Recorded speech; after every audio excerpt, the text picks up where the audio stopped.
Hey, what's up? It's great to see you. I am Xerxes, you're in my workshop, and in this video, to celebrate the upcoming releases of the Sons of Mortarion, we are building a Garden of Nurgle board. A place where our Death Guard troops can call home.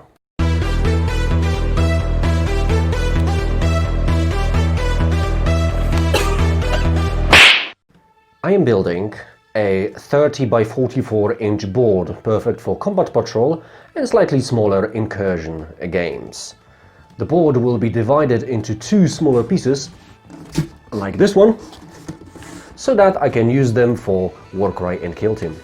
Okay, let's get cracking. Oh, by the way, if you're more of a sensitive type and you were planning on eating something while watching this video, it's probably not a good idea.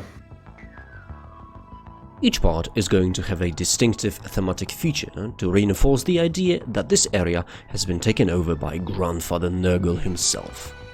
One half is going to have a river of corpses, where dead bodies are transported in an estuary of bile. Second half will have a pool of intestines, where some sort of twisted magic transformed decaying meat into the insides of some unknown creature. And as a final touch, I'll add some Nurglings frolicking among the dead flesh and rotting corpses. So, I begin the process by cutting out rough shapes of both the river and the pool. This lovely looking thing is sculptor mold that I use to smooth out the banks of the river and the pool. It will make the application of the ground cover easier, and it's a perfect way of getting into that nasty Nurgle theme. I generally use a mix of tile grout and coconut fiber substrate as a basic ground cover for my boards. But today, we're going to spice things up a bit, both literally and figuratively. I grab 3 Tupperware containers and start mixing. I'll start with the tile grout. My colors of choice are green and lemon yellow. The main blend will consist of the mix of both colors of grout, as well as a healthy dose of fine and coarse coconut fibers, and some mixed herbs. Let's call this mix Creeping Nurgle Moss.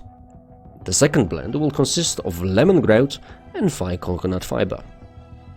Let's call this one Scabby Sand.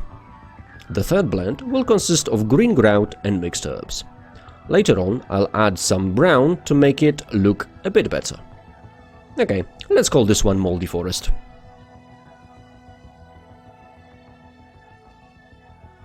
I cover both boards with a thick layer of Mod Podge and start sprinkling my ground mixes. I cover majority of the board with a thick coat of Creeping Nurgle Moss. The riverbed and the pool get a treatment with Scabby Sand, and I cover small area south of the pool with Moldy Forest. Then I mist everything with a little bit of water and apply a hefty dose of my scenic glue. I've got a feeling that isopropyl alcohol has become a bit of a contentious topic in hobby community. Besides, it's been getting a bit cold lately, and ventilating my workshop properly has become a bit more problematic. That's why I have created a new formula for my scenic glue. This here bottle contains 1 part Mod Podge, 1 part isopropyl alcohol and 8 parts water. That way ISO can do its job without worrying me or you that it's gonna make me faint or go explodey on me. After giving everything a good 24 hours to dry, I began the flocking process. I used a variety of flocking materials, starting with coconut fiber. Then I followed up with different colors of foam flocks. I made these using GW paints. So I have Deathclaw Brown, Elysian Green, Ushabti Bone, Pink Horror, Demonet Hide, and Screamer Pink colored flocks. I go back and forth using both fine and coarse flock of every color. I also use a little bit of Creeping Nurgle Moss and mixed herbs to blend everything nicely together. Despite Nurgle being a god of entropy, I always imagine his domain to be full of rich plant life.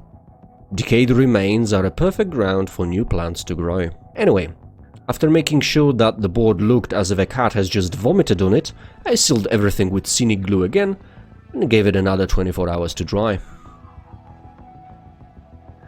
Now, I did say that I wanted my Garden of Nurgle to have a rich plant life, but I think I might have overdone it.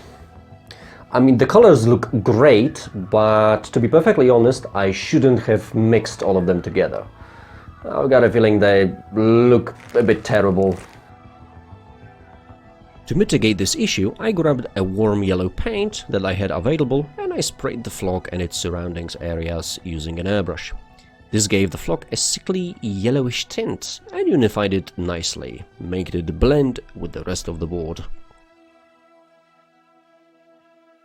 I quickly painted the bottom of the pool with brown, giving it time to dry, and then I decided to add some static grass to the mix. I made my own blend that resembled decaying or dead grass, and I applied it here and there using an applicator. Being in an experimental mood, I added a commercial dark green static grass in between my own. I really liked how that grass worked with other flocks, especially foam flock, and I decided to add more of it. It created an interesting texture, even when applied flat. I took this opportunity to add more creeping Nurgle moss and mixed herbs. The creeping moss is creeping, so it creeps itself into every step of the process. I gave everything yet another spray of scenic glue and left it for the next 12 hours or so. I began the next morning with some work on the pool of intestines. I used an airbrush to apply a mix of red and brown inks, followed by pure red. Generally, I want the pool to look like an open and healed wound. So I've got a jasmine-colored silicone here. Let's see if I can make a half-decent looking intestine.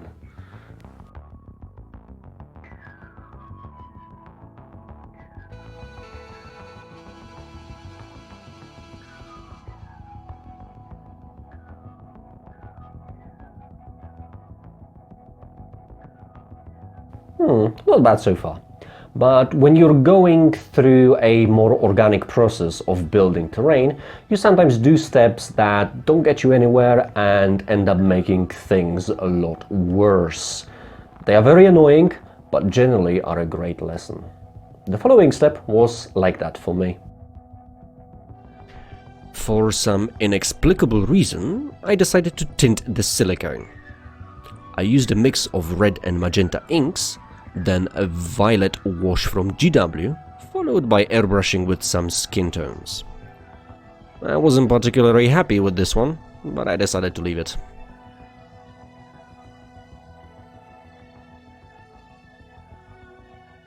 Time for the last major effect. Water. Or toxic bile for that matter.